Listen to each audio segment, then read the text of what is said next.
सुप्रभात मेरे प्यारे बच्चों। आज मैं आपको हिंदी साहित्य का पाठ 11 पढ़क्कू की सूझ कविता समझाऊंगी। पढ़क्कू की सूझ। तो एक पढ़क्कू बड़े तेज थे, तर्कशास्त्र पढ़ते थे।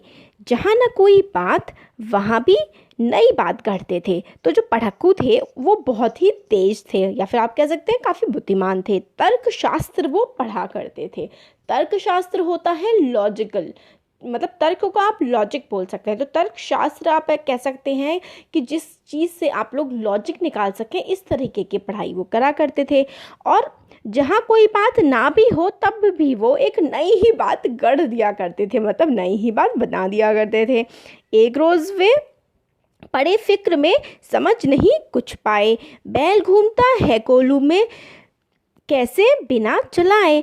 तो बैल कोल्हू में घूम जाता है कैसे बिना चलाए, मतलब कोल्हू को तो वो चलाता भी नहीं है, फिर भी वो कैसे घूम जाते। देखिए कोल्हू जो था ना, कोल्हू का बैल पहले ना जो पानी निकालने के लिए उसका बैल का यूज़ किया जाता था, और जो है जुताई करने के लिए खेतों में वो भी बैल का यूज़ किया जाता था। उसमें क्या होते थे, बैल गोल गोल घुमा करते थे और काम हो जाता था। तो वो सोच रहे थे कि कोल्हू कैसे घूम जाता है, बैल तो कुछ कर नहीं रहा है, मतलब बिना चलाए उसको कैसे कोल्हू घूम रहा है।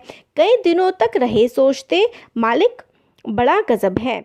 सिखा बैल को रखा इसने निश्चय कोई ढब है। मतलब वो सोच रहा था कि मालिक मतलब भगवान, या फिर जिस बैलों का जो मालिक है, हाँ बैलों का जो मालिक है ना, उसके बारे में बोल रहा है ये जो पढ़क्कू है कि क्या मतलब ऐसी चीज़ सिखा रखी है कि बिना चले जो है कोल्हू को घुमा देते हैं ये बैल।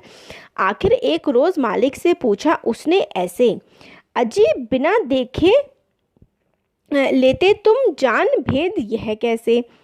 मतलब कि बिना देख करके तुम कैसे ये जो है भेद वो जान लेते हो। उसने मालिक से पूछा, कोल्हू का ये बैल तुम्हारा चलता या अड़ता है, रहता है घूमता, खड़ा हो या पागुर करता है। तो देखिए ऐसा होता है, कोल्हू का बैल यहाँ पर होता है जैसे कि वो होता है कुआं, और इसमें से पानी निकालना होता है। और यहाँ पे कोल्हू का जो बैल होते हैं ना, सपोज करिए ये जो है ये बैल है, और ये जो है इसके घूमते जाते हैं। इस यहाँ पे रस्सी बंधी होती है, इसको जब ये आगे घूमते हैं तो यहाँ से पानी उठता है, और जहाँ पर पानी डालना होता है वहाँ पर पानी डाल देते हैं। तो इस तरीके से कोल्हू का बैल काम करता है।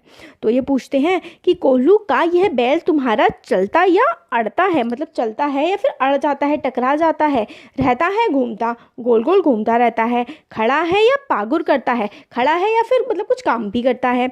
मालिक ने यह कहा, अजी इसमें क्या बड़ी बात है, नहीं देखते क्या गर्दन में घंटी एक पड़ी है। तो फिर वो कहते हैं कि तुम्हें क्या दिख नहीं रहा है कि गले में क्या इसकी एक घंटी पड़ी हुई है।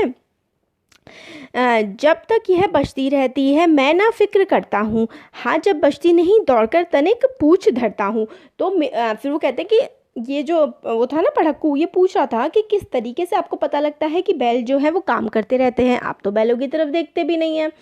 तो वो बोलते हैं कि मैंने बैलों के गले में घंटी बांध रखी है, जब तक एक घंटी बजती रहती, क्योंकि वो बैल चलते हैं तो बैलों की घंटी जो है वो बजती है। और जब ये घंटी जो है बजनी बंद हो जाती है तो मुझे समझ में आ जाता है कि ये जो है रुक गए हैं, और रुक गए हैं तो फिर मैं आ जाता हूँ इनको फिर चलाने के लिए। कहा पढ़क्कू ने, सुनकर तुम रहे सदा के कोरे, बेवकूफ़ मंतिक की बातें समझ सकोगे थोड़े। अगर किसी दिन बैल तुम्हारा सोच समझ अड़ जाए, चले नहीं बस खड़ा खड़ा गर्दन को खूब हिलाए। फिर वो कहता है कि तुम ऐसा समझ रहे हो कि वो चलता रहेगा और तुम्हें आवाज़ आती रहेगी, और किस दिन ऐसा हुआ कि बैल चले ना और वो खड़े होकर के सिर्फ घंटी बजाता रहे, तो फिर तुम्हें कैसे समझ में आएगा कि वो चल रहा है या नहीं। वो बोलता है, घंटी टुन टुन खूब बजेगी तुम ना पास आओगे, मगर बूंद भर तेल सांझ तक भी क्या तुम पाओगे। तो ज़रा सा भी घंटी तो बजती रहेगी सुबह से लेकर शाम तक, मगर तुम्हें क्या ज़रा सा भी तेल या फिर जो है पानी या जो भी काम है वो क्या तुम ज़रा सा भी उससे ले पाओगे। मालिक थोड़ा हंसा और बोला कि पढ़क्कू जाओ, सीखा है यह ज्ञान जहाँ पर वहीं इसे फैलाओ। यहाँ सभी कुछ ठीक ठाक है, यह केवल माया है, बैल हमारा नहीं अभी तक मंथिक पढ़ पाया है। तो फिर वो कहते हैं कि पढ़क्कू भाई साहब आप यहाँ से जाइए, और यहाँ पर जहाँ जो जैसा काम चल रहा है वो वैसा ही चल रहा है। हमारा बैल ये सब की जो तीखी मतलब बातें होती है ना कि खड़ा होकर के ही सिर्फ वो घंटी बजाता रहे और आगे ना चले, ये सब बैल हमारा नहीं सीख पाया है अभी तक, इसलिए आप जाओ यहाँ से जाओ। तो इसमें कहानी जो पोयम है इसमें ये बताया गया है कि जो इसमें पड़क्कू है ये कुछ ना कुछ हर चीज़ में तर्क ढूंढता रहता है। तो कोल्लू का बैल जो होता है वो कुएं में से चीज़ों को निकालने के लिए, तेल हो, पानी हो, जो भी चीज़ हो, उसका काम करते हैं। तो गोल गोल घूमते हैं और पानी जो है वो खिंचता रहता है। तो इसने एक दिन सोचा कि मैं इसके मालिक से जा कर के कहूँगा कि तुम तो इसको देखते तक नहीं हो, तो तुम्हें समझ में कैसे आता है भाई कि कोल्लू का बैल चल भी रहा है कि नहीं चल रहा है।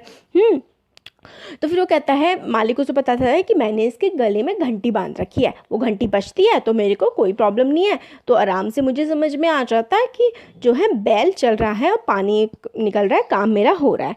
फिर पड़क्कू बोलता है, अगर ऐसा हो जाए एक दिन कि जो बैल है वो चले ना और एक जगह खड़े होकर अपना सर बस हिलाता रहे, तो भी घंटी की टन टन टन टन सुनाई तुम्हें देती रहेगी।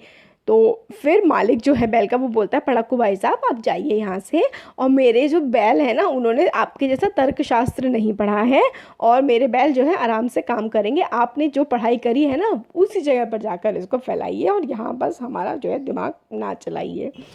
धन्यवाद बच्चों।